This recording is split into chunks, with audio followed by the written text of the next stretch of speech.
waxaan caawa qaadanaynaa darsigeennii afraad oo ku saabsan sida aan sunnada nebiga u tadbiiqin lahayn welibana gaar ahaan adkaarta iyo adkaaru sabaax adkaaru nowm adkaarta sidaynu u baran lahayn aynu u xifdin lahayn adkaarta ayuu ku saabsan yahay darsigeennu waxuuna calaaqala leeyahay duruusteennii soo socotay aynu soo bilownay ayuu calaaqala leeyahay caawa dikriga aan qaadanayna waxa weeyaan waa ducadii nebigeenna calayhi salaatu wassalaam marka nebigeennu hurdada uu ka soo kaco ama habeenbarkii intuu soo kaco salaadda xilliga uu istaagaya ha noqoto ama markii waagu u baryo ee salaada subax uu u kacaya ha noqoto ama xilli kasta oo hurdada uu ka soo kaco nebigeennu wuxuu dhihi jiray sala allahu calayhi wasalama nebigeennu wuxuu dhihi jiray alxamdu lilaahi aladii axyaana bacdamaa amaatana wa ilayhi nnushuur alxamdu lilaahi aladii axyaana bacdamaa amaatana wa ilayhi nnushuur alxamdu lilaahi aladii axyaana bacdamaa amaatana wa ilayhi nnushuur macnaheedu waxa weeye dikriga ama ducada macnaheedu waxa weeye alxamdu lilaah ilaahay baa mahad leh ilaahay baa mahad mutaystay mahad idilkeed ilaahay baa iska leh sidaasuu nabigeenu dhihi jiray calayhi salaatu wasalaam alladii axyaana ilaahaygiina nooleeyey bacdamaa amaatana intaana dishay ee uuna dilay kadib allow mahaddaa intaana dishay kadibna noolaysay ayaad mahaddaa ku mutaysatay alxamdu lilaahi aladii axyaana bacdamaa amaatana wa ilayhi nnushuur ducadan aqriso waxaa jira ducooyin fara badan oo nebigeennu aqrin jiray oo laakiin dheerdheer oo qofka inay xifdigeedu dhiba aad laga yaabo waxaan idiin doonayaa duco kasta oo ku soo aroortay meel ducooyinka midda aan isdhaho way ugu gaaban tahay haddana asaxday oo nebigeenna ka sugnaatay ayaan rabaa inaan idiin sheego si dadka xifdigeedu ugu dhib yaraado oo qof waliba hooyadu xifdin karto aabbuhu xifdin karo ka yari uu xifdin karo gabadhu ay xifdin karto ayaan rabaa nebigeennu muxuu dhihi jiray alxamdu lilaahi aladii axyaana bacdamaa amaatana wa ilayhi nnushuur isa soo bixinta qiyaamada la isa soo bixiyo hadda markaad seexato soo bixinta lagu soo bixinaya lagu soo noolaynayo ilaan waad dhimataye ilaahay baa ku soo nooleeyey ilaahaasi muxuu kaa mutaysan yahay markuu ku dilay kadib ku soo nooleeyey ilaahaasi wuxuu kaa mutaysan yahay inaad tirahdo alxamdu lilaah allow mahad ayaad iga mudan tahay allahuma laka alxamdu inaad tirahdo xataa tardaa inaad ilaahay ku mahadiso weeye kafaaray noqonaysaa kafaaro gud weeye ilaahayga intuu ku seexiyey oo nafta kaa qaaday oo habeen walba iyo xilli walboo seexanaysa nafta kaa qaada haddana ku soo noolaynaya oo ruuxdaadii iyo naftaadiiba kuu soo celinayo ilaahaas inaad ku xamdidu kaa mudan yahay laakiin haddaad caawo seexato oo caawo dhan iska khuuriso oo naftii kaa maqnayd markii ilaahay nafta kugu soo celiyey ee soo kacday aad aayar hore ka sidhaadood musqusha un horay ka gasho oodan ilaahay ku xamdinin oo nicmada ilaahay uu ku siiya aadan ku xamdinin maxaa soo geli lain shakartum laaziidannakum walain kafartum ina cadaabii la shadiid haddaad ilaahay wuxuu leeyahay nicmooyinka iyo khayrka aan idin siiyey haddaad iigu shukridaan laaziidannakum waan idin ziyaadinaynaa waan idin ziyaadinayaa buu alla leeyahay isagaa isweynaynaya laaziidannakum cid ilaahay wax la ziyaadin karta ma jirto ee ilaahay isagaa isweynaynaya oo tacdiimu nafsi baa la dhahaa ilaahay wuu isweynayn karaa waan idin ziyaadinayaa buu alla leeyahay subxaanahu wa tacaala walain kafartum laakiin haddaad ilaahay nicmooyinkiisa ku gaalowdaan oo seen ugu gaalownaynaa gaalowgii caadiga ahaa ee diinta laga baxaya lagama wado waxaa laga wadaa haddii aad ka shukrin weydaan nicmada aan idiin qabtay ilahay muxuu leeyahay subxaanahu wa tacaala cadaabkaygu wuu daran yahay cadaabkaasi laba qaybood buu kugu noqon kii qabriga kugu sugaya qabriga in lagugu cadaabo haddaad ilahay nicmadiisa ka shukrin weydo in qiyaamo lagugu cadaabo in adduunka intaad joogtaba gaajo lagugu dilo oo dhaqaale aad weydo oo maanta o dhan ordayso oo ilaahay shaqaba ku siin waayo oo lacagba aad weydo oo waxaad si fiican ugu noolaata aad weydo oo ilmahaaga iyo reerkaadii waxaad wax ugu qabataba aad weydo waa cadaab gaajadu waa cadaab xoolo la-aantu waa cadaab ilaahay subxaanahu wa tacala inuu taa kugu ciqaabo waxaa kaloo lagugu ciqaabi karaa roob la-aan baa lagugu ciqaabi karaa roobku wuxuu sabab u yahay wax alla yaalo waxa dhulka ka soo baxaynu cunno oo dhan waxaa keena roobkaa keena ilaahay baa inoogu sabab inooga dhigay inuu roobka noo keeno waad aragteen qaxdi iyo abaari markay dhacdo ee dhulkii waxba ka soo bixi waayo geeduhu qalalaan oo khudradii la waayo oo raashinkii la waayo oo maciishadii cirka isku shareerto intii la haystay ilaahay roobka markuu keeno wixii way soo baxaan wixii la haystana wuu jabaa sababta waxaa soo baxay wixii dhulka ku jiray baa haddana soo baxay abaartaasaa ilaahay kugu ridayaa xoolihii aad lahayd baa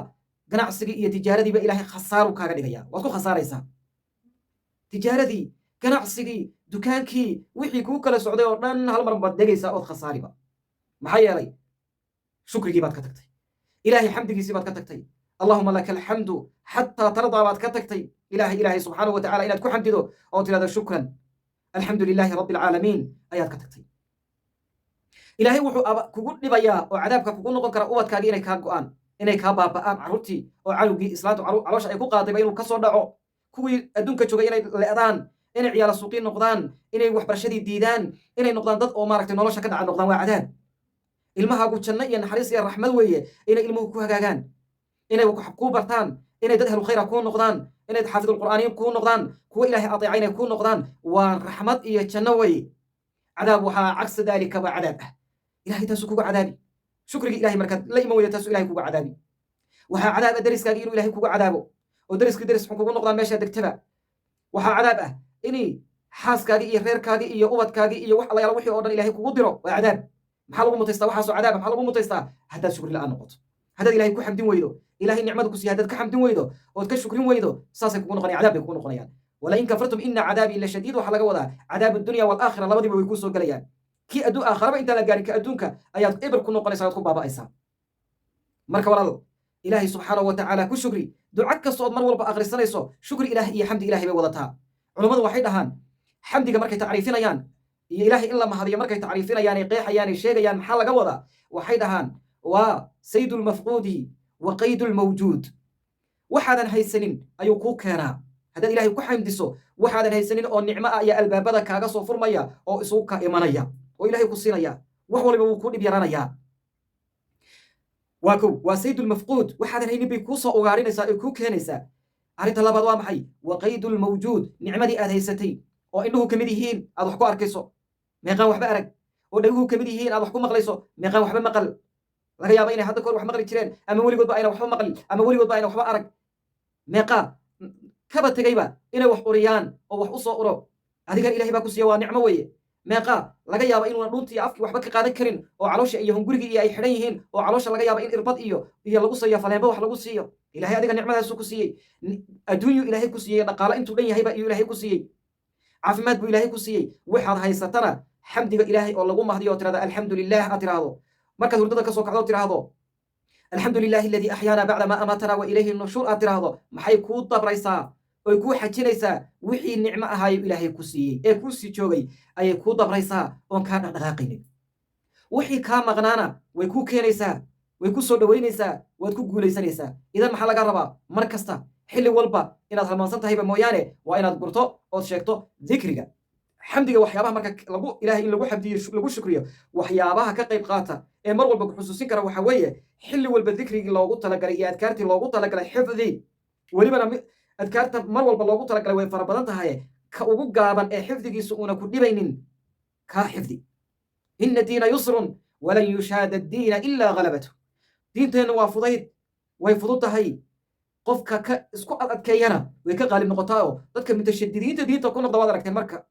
marka dambe meel xun bay ku dambeeyaan inta badan leanna way ka qaalib noqonaysaa diinteenna waa fudayd dikri dheer xadiis hadduu kusoo arooray duca dheer hadday meeshan ku timid duca gaabanna ku timid ta gaaban qaado xifdi meel walba midda gaaban ka xifdi markaasaad ajarka helaysaa kuwa kalena kusii dar sidaasaa lagaa rabaa nabigeenu alayh salaatu wasalaam wuxuu leeyahay oo mu'miniinta markuu amraya ragga ducaada iyo gabdhaha ducaada markuu la hadlayay nabigeenu wuxuu yidhi bashiruu walaa tunafiruu u bishaareeya dadka oo wax khayr ah uga sheega oo diintan inay bishaaro tahay u sheega jannada u sheega wax jannada u fududaynaya u sheega ducooyinka iyo adkaarta gaggaaban baad u sheegaysaa wuu xifdinayaa qofkii wuu ku dhaqmayaa wanaag buu ku helayaa bashiruu walaa tunafiruu ha caydhinina oo dadka haddaad qofkii oo waayeel ah aabbo weyna hooyo weyna wiil weyn ah qof weyn ah gabar weyn ah aad u sheegto duca dheer una xifdin karin wuxuu isdhihi halkaa ducaa jirta mana xifdin kartid wuu iska noogayaa maxaa lagaa rabaa bashiruu duca yaroo gaaban u sheeg oo nebigeenna ka sugnaatay oo xadiis saxiixi ku soo arooray ha xifdiyo diinta ha ka caydhinin nebigeennu saxaabadiisa ka mid oo dadka salaada ku dheerayn jiray markay ka soo cabtay nebigeenu wuxuu yidhi innamaa bucistum waxaa la idin soo saaray inaad dadka u fududaysaan diintan inaad dadka ku soo dhoweysaan oo ugu bishaaraysaan ood ku soo dhoweysaan ayaa la idin soo saaray laydinkuma talagelin inaad dadka diinta ka caydhisaan oo salaaddii ku dheerayso qof maanta o dhan soo shaqaynayey oo beertiisii ka soo shaqaynayey oo shaqadii dukaanka ku soo jiray haddaad suuratulbaqara dabada u qabato dhibaato diintii baad ka caydhin jamaacadii baad ka caydhin jamaacadii uu kusoo tukanay baad ka caydhin gurigiisu ku tukan maalinka dambe waa qisadii saxaabigaa ku dhacday bay ahayd marka waxaan rabnaa walaalayaal aan walaaladeen diinta aynu ugu bishaarayno aynu diinta ku soo dhowayno aynu axaadiista iyo adkaarta gaagaaban u sheegno waxaan ku soo khatimaya ducadii xifdigeeda ducadaas ha la xifdiyo cashirkeenu taasuu ku saabsan yahay alxamdu lilahi aladii axyaana bacda maa amaatana wa ilayhi nushuur waa markaad hurdada ka soo kacdo ama habeenbarka ha noqoto ama maalintii oo seexatay ha noqoto ama salaada subax aad u soo kacayso xilli kastood hurdo ka kacdo aad seexatay ee naftu kaa baxday ee ilahay naftaadii kuu soo celiyo alxamdu lilahi aladii axyaana bacda maa amaatana wa ilayhi nushuur ku qowl wallahu aclam wsala allahu wasalam cala sayidina maxamedin wacala aalihi wasaxbihi ajmaciin